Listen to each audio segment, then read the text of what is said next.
Well, tonight we have learned more about the 3 suspects arrested in an officer-involved shooting. They faced a Waterbury judge this afternoon. The officer hurt in that shooting is recovering. And police say this all started as a carjacking investigation. Fox 61's Jamel Johnson learned more about what led up to the shooting and has more now from Waterbury. He joins us live. Hey, Jamel, what are you learning?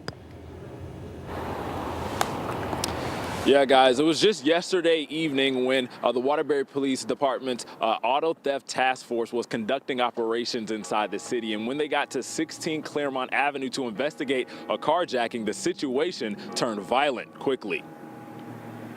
It was late Thursday evening when shots rang out in a Waterbury neighborhood. The person on the receiving end, according to Police Chief Fernando Spagnolo, it was veteran detective R.J. Sackett.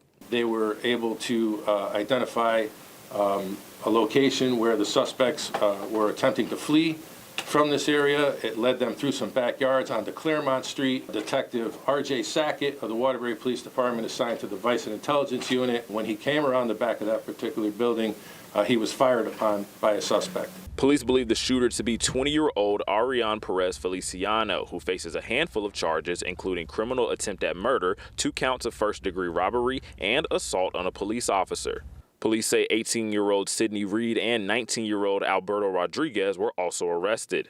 Police say that the trio was driving a stolen white Ford Explorer and the guns they had were illegal. Christopher Mersko, who lives nearby, is trying to wrap his head around all the chaos. The police and the dogs and everything were out there, and this is, something happened. This is usually a quiet neighborhood. Nothing happens like this. I'm surprised it happened. Living in Waterbury for 40 years, Mersko confirms carjackings have been a problem. Carjackings have been a problem off and on here. Like people, especially if you leave your car running, they'll come in and they'll take it. Andrea Gianpetruzzi walks her dog through the area every day. This is part of our everyday and every night routine, and we were out last night. A little scary to think that we could have been out during the time of the incident. As Officer Sackett recovers from his injury, Mayor Pernaruski praised Waterbury's finest for putting their lives on the line. Every one of them takes this risk every day when they put on that uniform and go out there to what they will tell you is just doing their job. Last night was a great example of the professionalism and the dedication of our police officers.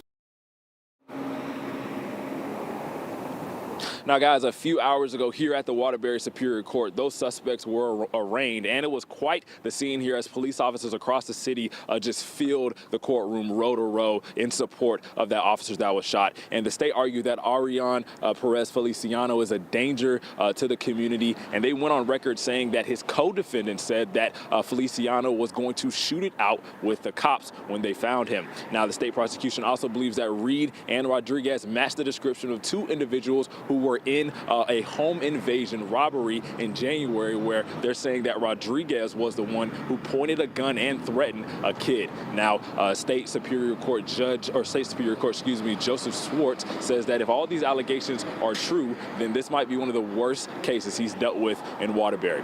For now in Waterbury, Jamel Johnson, Fox 61.